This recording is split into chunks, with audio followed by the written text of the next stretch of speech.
Hello dear students, कैसे हैं आप लोग। चलिए आप लोग बहुत बढ़िया होंगे। चलिए आज हम लोग स्टार्ट करते हैं, शुरुआत करते हैं, शुभारंभ करते हैं एनसीईआरटी का यूनिट 2 चैप्टर 3 इलेक्ट्रिक करंट का।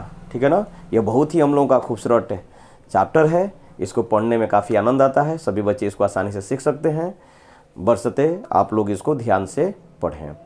ठीक है, तो चलिए चेहरे पर मुस्कान लाइए और कॉपी कलम निकाल लीजिए। इसके बाद आज आप हेडिंग डालिए यूनिट 2 चैप्टर 3। ठीक है ना, इलेक्ट्रिक करंट। विद्युत धारा क्या है, विद्युत धारा क्या है। ठीक है, तो चलो इसकी परिभाषा जानने के पहले इसका बेसिक कंसेप्ट सीखते हैं। बेसिक कंसेप्ट सीखते हैं।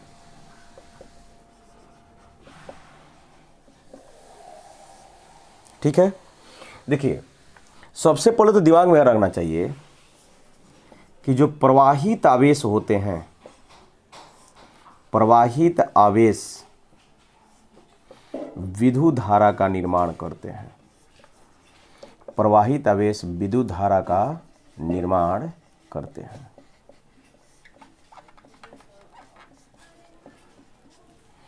ठीक है, प्रवाहित आवेश विद्युत धारा का निर्माण करते हैं। लेकिन अब यह सवाल उठता है कि आवेश प्रवाहित कैसे होंगे। अब क्वेश्चन उठता है कि आवेश प्रवाहित कैसे होंगे। यह सवाल उठता है ना कि आखिर आवेश प्रवाहित कैसे होंगे। तो बताइए, किसी भी चीज़ के प्रवाह के लिए हमको एक क्षेत्र की आवश्यकता होती है। जैसे हमारे पास एक कलम है, इस कलम को हम छोड़ देते हैं तो देखिए यह प्रवाह करने लगा। किधर प्रवाह करने लगा? गुरुत्वाकर्षण क्षेत्र में। और किधर जा रहा है? गुरुत्वाकर्षण क्षेत्र की दिशा में। क्यों? क्योंकि इसमें द्रव्यमान है और द्रव्यमान पर बल गुरुत्वाकर्षण क्षेत्र के दिशा में लगता है। इसकी भार, तो भार क्या कर रहा है? नीचे को जा रहा है। तो इसको विराम में भी रख रहे हो तो नीचे को गिरने लगा कि नहीं गिरने लगा। इसका मतलब कि जो पेन है, हमारे पास 2-3 पेन है, ये सारे क्या कर रहे हैं? इशारे को छोड़ देंगे, इशारे कलम को छोड़ देंगे तो क्या कर रहा है? नीचे की ओर प्रवाहित होने लगेगा कि नहीं लगेगा। तो इस प्रकार से ही आवेश प्रवाहित कैसे होंगे। तो आवेश प्रवाह करने के लिए, आवेशों के प्रवाह के लिए विद्युत क्षेत्र चाहिए। आवेश विद्युत क्षेत्र के कारण प्रवाहित होते हैं। विद्युत क्षेत्र कारण प्रवाहित होते हैं। कैसे प्रवाहित होते हैं? तो आपको पता होना चाहिए बेटा कि अगर हमारे पास यह कोई विद्युत क्षेत्र है, मान लो कि कोई विद्युत क्षेत्र हमने E बराबर अचरे कोई विद्युत क्षेत्र लिया, एक समान विद्युत क्षेत्र लिया। आपने इलेक्ट्रिसिटी में पढ़ा था कि अगर हम लोग किसी आवेश Q को अगर विद्युत क्षेत्र में रखते हैं तो इस पर बल कितना लगता है बताओ। विद्युत बल बराबर होता है Q × E के। याद आ रहा है परिमाण F बराबर Q × E। लगता है कि नहीं लगता है। और इसमें भी आपने सीखा था कि अगर धन आवेश रहता है तो उस पर जो बल लगता है वह विद्युत क्षेत्र की दिशा में लगता है और ऋण आवेश पर बल विद्युत क्षेत्र के विपरीत दिशा में लगता है। लगता है कि नहीं लगता है। तो इस तरह से अगर हम लोगों को आवेशों को प्रवाहित कराना है, आवेशों को गतिमान करना है, तो हम लोगों को विद्युत क्षेत्र का कंसेप्ट जानना होगा। किसी विद्युत क्षेत्र में अगर हम लोग आवेश को रखते हैं, अगर विराम में भी रखते हैं, तो उनमें हम लोगों का गति आ जाएगा। धन आवेश है तो विद्युत क्षेत्र की दिशा में गति करने लगेंगे, और ऋण आवेश है तो विद्युत क्षेत्र के विपरीत दिशा में गति करने लगेगा। इसके बाद आता है बच्चों के मन में, सर आखिर विद्युत क्षेत्र की दिशा क्या होती है। तो विद्युत क्षेत्र का दिशा होता है बेटा उच्च विभव से निम्न विभव की ओर। नेक्स्ट कंसेप्ट कि विद्युत क्षेत्र की दिशा उच्च विभव से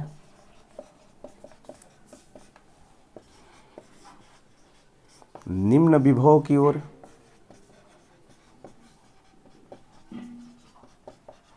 होती है। विद्युत क्षेत्र की दिशा क्या होती है? उच्च विभव से निम्न विभव की ओर होती है।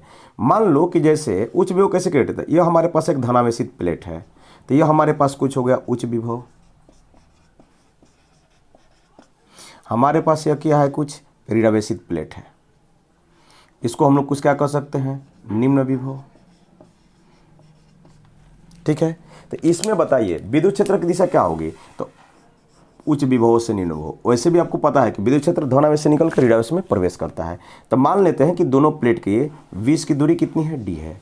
तो क्या पता है तुम लोग को, अगर इसको प्लेट 1 कहें, इसको प्लेट अगर 2 कहें, तो बता दीजिए कि यह प्लेट 1 के बीच विभव अगर V1 है, इसका विभव कितना है कुछ V2, तो बताइए विभवांतर कितना हो जाएगा।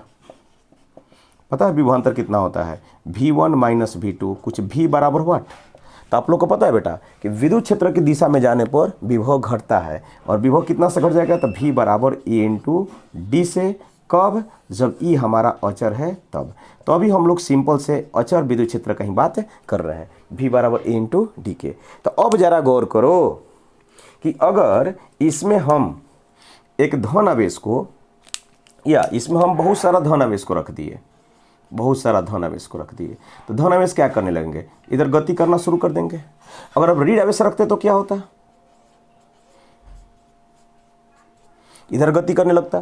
तो अब जरा गौर कीजिए कि जो धन आवेश हैं वो किधर गति कर रहे हैं बेटा, तो विद्युत क्षेत्र की दिशा में करना ही चाहिए, क्योंकि बल उसी दिशा में लगता है। लेकिन धन आवेश, यहाँ पर भी एक कंसेप्ट है कि धन आवेश किधर गति करते हैं, उच्च विभव से निम्न विभव की ओर। ऋण आवेश कैसे गति करते हैं, निम्न विभव से उच्च विभव की ओर। तो यही बात आपको दिमाग में रखना चाहिए, और यहाँ से दिमाग में रखो कि जब यहाँ पर देखो जो धनावेशित कण है वो हम लोगों को प्रवाहित करने लगे उच्च विभव से निम्न विभव की ओर, और इस तरह से इधर धारा का निर्माण हुआ, ठीक है ना। और विद्युत धारा की दिशा हम लोग को धनावेशित आवेशों के प्रवाह की दिशा में ही दी जाती है। अब यहाँ पर ऋण आवेश है, तो ऋण आवेश देखो इधर फ्लो करने लगा, तो इसमें भी हम लोगों को विद्युत धारा का निर्माण हो गया, इधर आई। क्लियर। तो यहाँ पर हम लोग को दिमाग में रखना होगा कि विद्युत धारा की दिशा हमेशा उच्च विभव से निम्न विभव की ओर होती है। कैसे उत्पन्न होती है, जरा इसके कंसेप्ट को सीखना। विद्युत धारा कैसे उत्पन्न होती है, इसके कंसेप्ट को अगर सीखा जाए कि विद्युत धारा सर कैसे उत्पन्न होती है, कि जो प्रवाहित आवेश होते हैं, प्रवाहित आवेश विद्युत धारा का निर्माण करते हैं, विद्युत धारा का निर्माण करते हैं। फिर दिमाग में रखना कि आवेश कैसे प्रवाहित होते हैं। तो आवेश प्रवाहित होते हैं, आवेश प्रवाहित होते हैं विद्युत क्षेत्र के कारण, विद्युत क्षेत्र के कारण। और फिर विद्युत क्षेत्र क्यों उत्पन्न होता है, तो विद्युत क्षेत्र उत्पन्न होता है विभवांतर के कारण, विभवांतर के कारण, ठीक है ना। और दिमाग में रखना होगा कि विद्युत क्षेत्र की दिशा, विद्युत क्षेत्र की दिशा उच्च विभव से निम्न विभव की ओर होती है, निम्न विभव की ओर होती है, ठीक है ना। इसके बाद दिमाग में रखना होगा कि धन आवेश उच्च विभव से निम्न विभव की ओर प्रवाहित होते हैं, प्रवाहित होते हैं, प्रवाहित। ये ऋण आवेश निम्न विभव से उच्च विभव की ओर, उच्च विभव की ओर प्रवाहित होते हैं, प्रवाहित होते हैं, ठीक है। ये बात आपके दिमाग में आ गया कि विद्युत धारा सर कैसे उत्पन्न होती है, तो प्रवाहित आवेश विद्युत धारा का निर्माण करते हैं। पहला पॉइंट दिमाग में रखो, प्रवाहित आवेश विद्युत धारा का निर्माण करते हैं, आवेश प्रवाहित होते हैं विद्युत क्षेत्र कारण, विद्युत क्षेत्र उत्पन्न होता है विभवांतर कारण, और विद्युत क्षेत्र की दिशा उच्च विभव से निम्न विभव की ओर होती है। धनावेश उच्च विभव से निम्न विभव की ओर प्रवाहित होते हैं, और ऋण आवेश निम्न विभव से उच्च विभव की ओर प्रवाहित होती है। इस प्रकार विद्युत धारा की दिशा, विद्युत धारा की दिशा उच्च विभव से निम्न विभव की ओर होती है अर्थात धनात्मक आवेशों के प्रवाह की दिशा में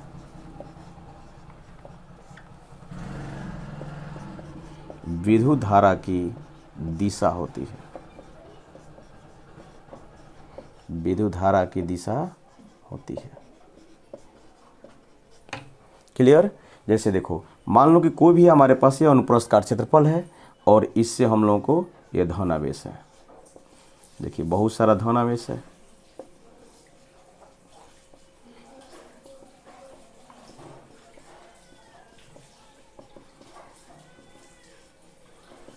धनावेश, तो बताइए यहाँ पर विद्युत क्षेत्र की दिशा क्या हो जाएगी? तो सिंपल से बात है, इधर ये हमारे पास हो जाएगी विद्युत धारा की दिशा। लेकिन सर अगर ऋण आवेशित प्रवाह करेंगे तो याद रखना बेटा कि अगर ऋण आवेश होगा, ठीक है ना, अगर ऋण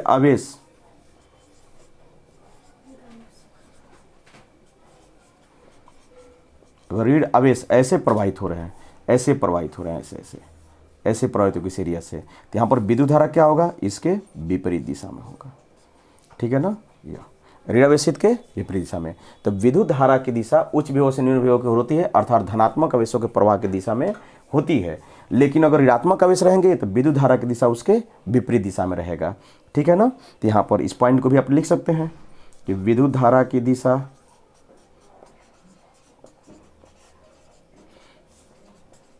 ऋणात्मक आवेशों के प्रवाह की विपरीत दिशा में होती है।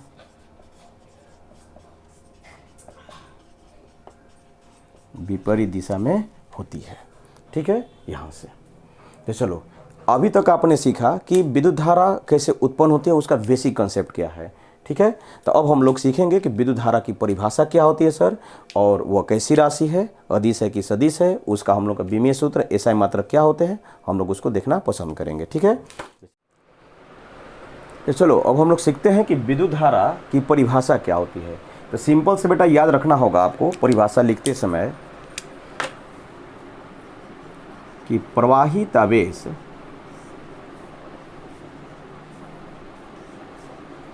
विद्युत धारा का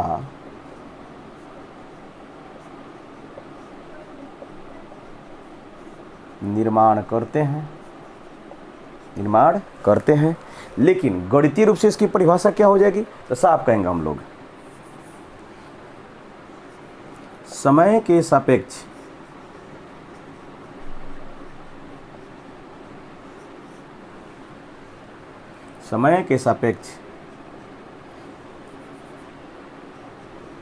नेट आवेश के प्रवाह की दर को विद्युत धारा कहते हैं।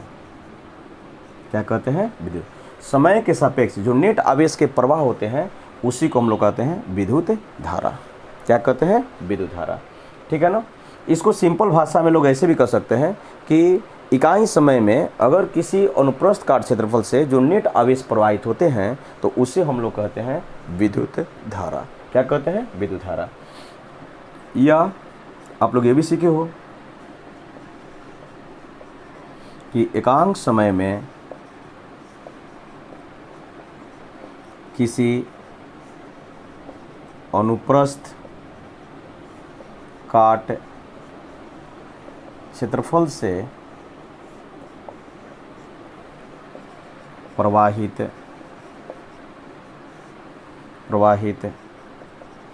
नेट आवेश को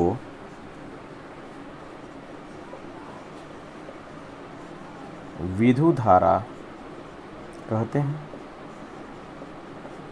विद्युत धारा कहते हैं।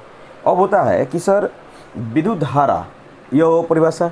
विद्युत धारा का सूत्र क्या होगा, ठीक है ना बेटा। तो विद्युत धारा का अगर सिंपल सूत्र की बात करें तो विद्युत धारा ज्ञात करने के लिए साफ कहेंगे नेट प्रवाहित आवेश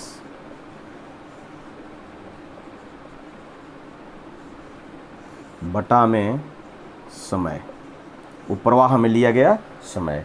इस तरह से हम लोग को होता है विद्युत धारा का यह परिभाषा। देखो विद्युत धारा दो प्रकार के होते हैं। एक होता है बेटा औसत धारा, औसत विद्युत धारा। तो औसत जो विद्युत धारा होता है वो सिंपल क्या होता है, कुल प्रवाहित आवेश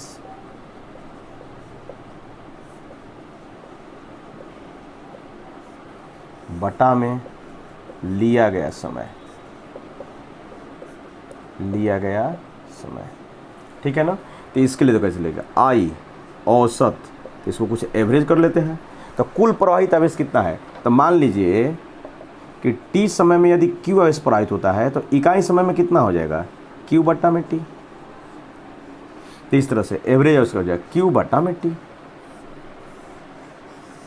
लेकिन कभी कभी इसको समय अंतराल में ऐसे लिखते हैं और यह सबसे खूबसूरत फॉर्मेट होता है कि आई एवरेज बराबर डेल्टा क्यू अब बटा में डेल्टा टी, ठीक है ना। डेल्टा क्यू क्या है, तो इसको कहते हैं देखो Q final minus Q initial, अंतिम आवेश माइनस प्रारंभिक आवेश को क्या कहते हैं, अंतिम आवेश माइनस प्रारंभिक से।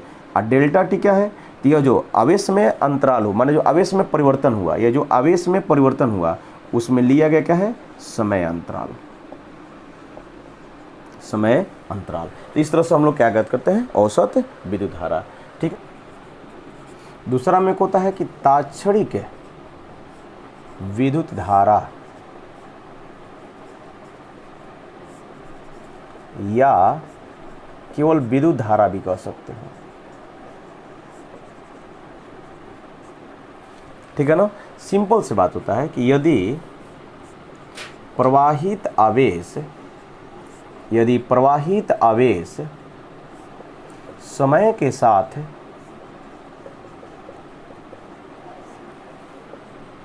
परिवर्ती है, माने वेरिएबल है, तब समय के सापेक्ष आवेश, कौन आवेश है, तो प्रवाहित आवेश के अवकलन गुणांक को तात्क्षणिक विद्युत धारा कहते हैं, तात्क्षणिक विद्युत धारा कहते हैं, ठीक है। और इसके लिए सूत्र क्या होता है, तो देखो आई बराबर, जैसे हमारे पास क्या था delta Q by delta T, तो इसमें लिमिट ले लीजिए कहाँ, delta T tends to zero, और समय अंतराल क्या है, बहुत छोटा है। तो और इसी चीज़ को ऐसे लिखा जाता है आई बराबर डी क्यू डी टी।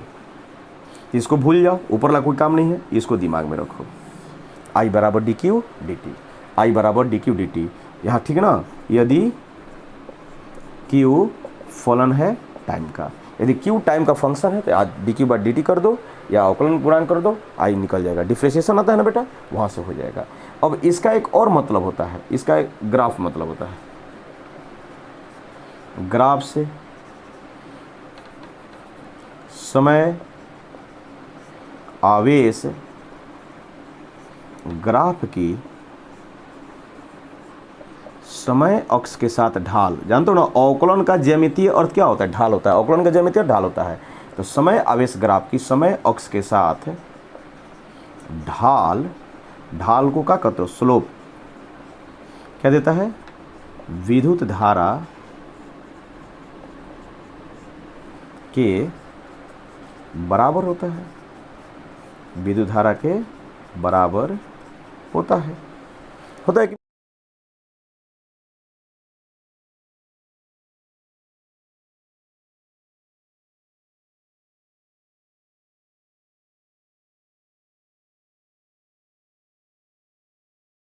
एकदम नर्सरी का क्वेश्चन है। इसका मतलब क्या हो जाएगा, तो देखो इसका सिंपल सा आंसर हो जाएगा। आपको देखो सबसे पहले औसत धारा निकालनी है, तो औसत धारा सिंपल सा सूत्र होता है आई औसत धारा बराबर डेल्टा क्यू बटा में डेल्टा टी, यानी Q final minus Q initial बटा में T final minus T initial. अब बताओ, अब ये निकालेंगे कैसे, औसत धारा, तो औसत धारा को आई एवरेज वैसे लिख सकते हो, तो सिंपल सी बात। अब बताओ क्यू बराबर कितना दिया गया है, तो 3t²। तो अब यहाँ से बताइए कि t बराबर हमने टी इनिशियली कितना है 0, तो क्यू इनिशियली कितना हो जाएगा 3 गुना 0 का स्क्वायर बराबर 0 कूलम। इस तरह से बताइए टी फाइनली कितनी है, तो 2 सेकेंड।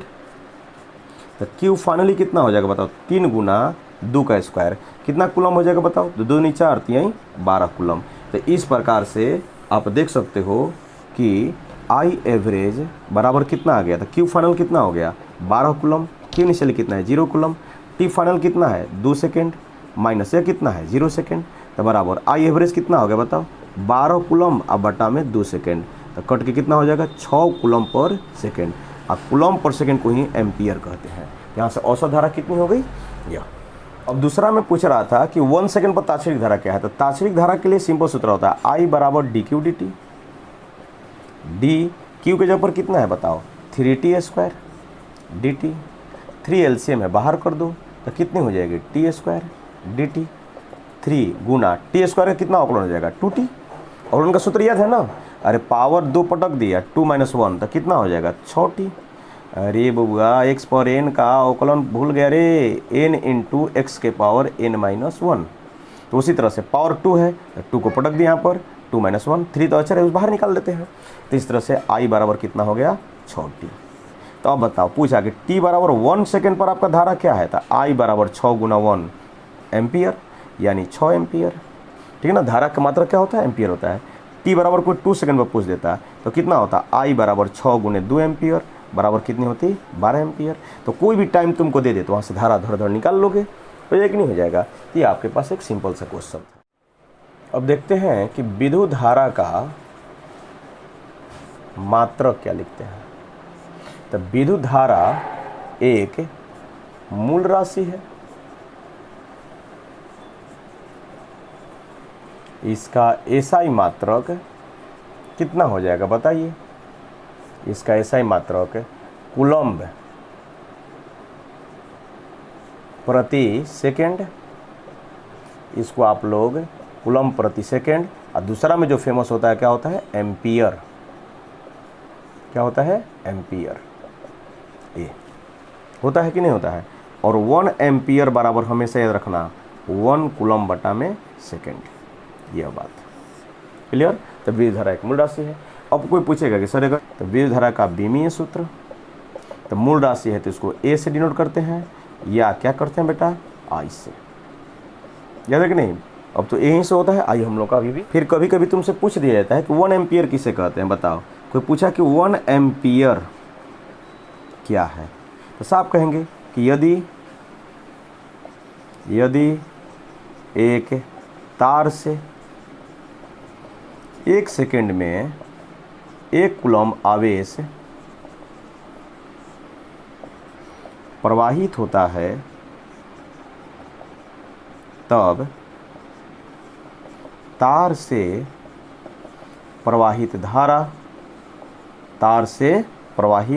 धारा को 1 एम्पियर कहते हैं। सिंपल से ऐसे जस्ट मजाक कर लिया गया, ठीक है। कंसेप्ट में कुछ और बात दिमाग में रखना चाहिए।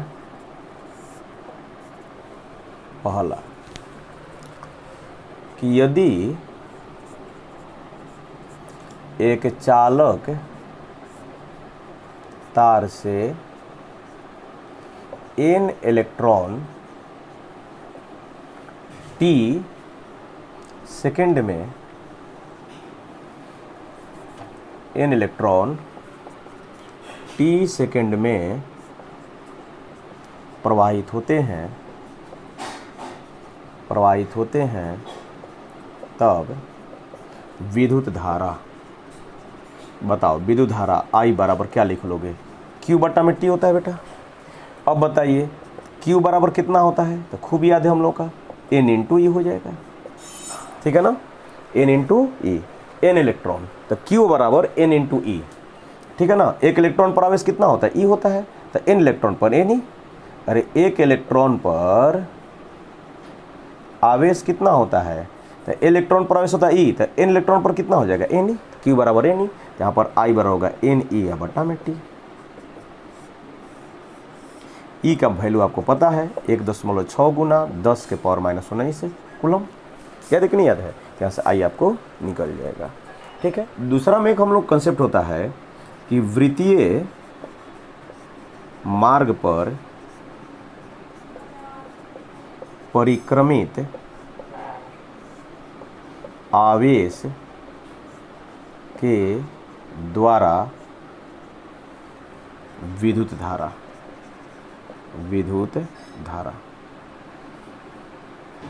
ज्ञात करना, बड़ा ही बढ़िया कंसेप्ट होता है, बहुत इंपॉर्टेंट होता है। इसमें क्या करते हैं बेटा हम लोग, तो सिंपल से बात देखो, मान लीजिए कि आपके पास यह कोई एक वृत्तीय मार्ग हो गया, कोई वृत्तीय कक्ष भी दे देगा, ठीक है ना। इसमें क्या कर रहा है कि कोई आवेश है क्यू, ठीक है ना, वो अचर चाल भी से वो इस पर चक्कर लगा रहा है, अचर चाल भी से चक्कर लगा रहा है। तो बताइए यहाँ पर I बराबर कितना होता है, तो I बराबर हो जाएगा बेटा Q बटा में T, और T क्या होता है, आवर्तकाल होता है। आवर्तकाल मतलब क्या होता है, आवर्तकाल मतलब क्या होता है, तो एक चक्कर में लिया गया समय, एक चक्कर में लिया गया समय, ठीक है ना। तो I बराबर होता है Q बटा में T। और T कैसे निकालते हैं, T कैसे निकालते हैं बताओ, T कैसे निकालते हैं, T कैसे निकालते हैं बताइए, T कैसे निकालते हैं। तो T बराबर होता है, बताओ T बराबर कितना होगा, तो एक चक्कर में तय की गई दूरी 2 पाई r, अब बटा में कितना हुआ v, अरे समय बराबर दूरी बटा में चाल, समय बराबर दूरी बटा में चाल, तो 2 पाई r क्या है, तो एक चक्कर में तय की गई दूरी, एक चक्कर में तय की गई दूरी। अब v क्या है, तो अचर रेखीय चाल है कि नहीं।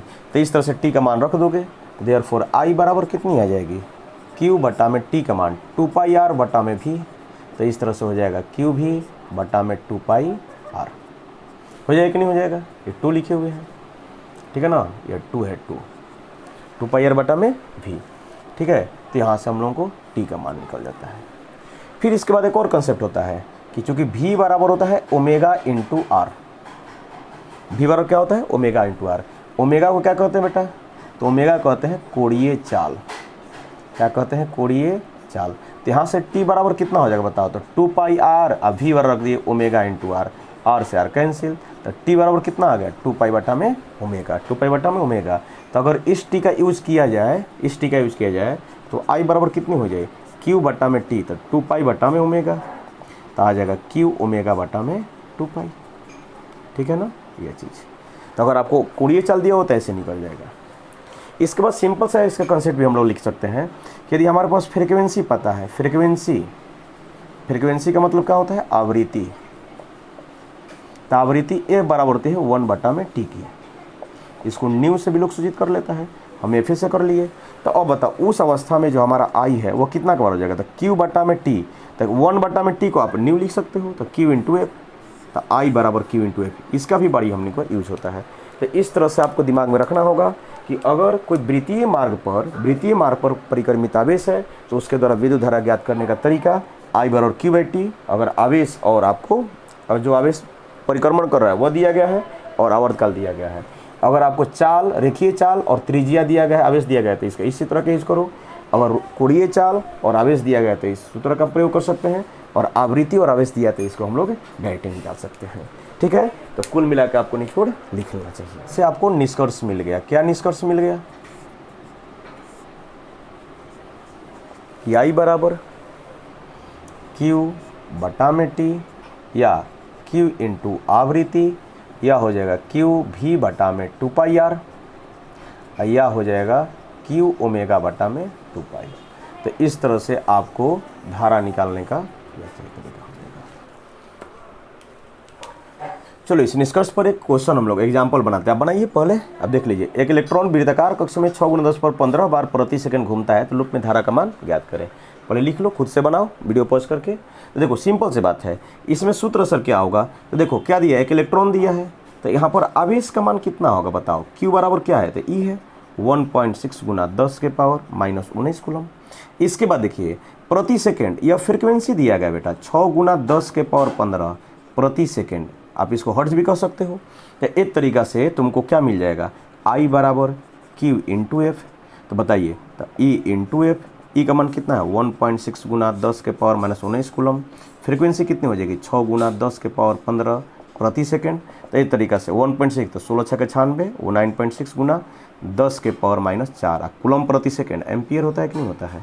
तो आई आपको धारा मिल गया। एकदम सिंपल सा, एकदम नर्सरिया सवाल है। इसको तुम लोगों को ऑब्जेक्टिव में मिली एम्पियर में दे देगा। तो मिली एम्पियर के लिए क्या करोगे, आई बराबर 0.96 × 10 के पावर -3 एम्पियर, और पॉइंट यहाँ पर डाल दो तो 10 से को मिल जाएगा, तो यहाँ से हो जाएगा 0.96 मिली एम्पियर। तो कभी कभी ऑब्जेक्टिव में ऐसे भी झोल करता है, ऐसे छोटे क्वेश्चंस में डिफेंस वगैरह में पूछा जाता है। बताइए।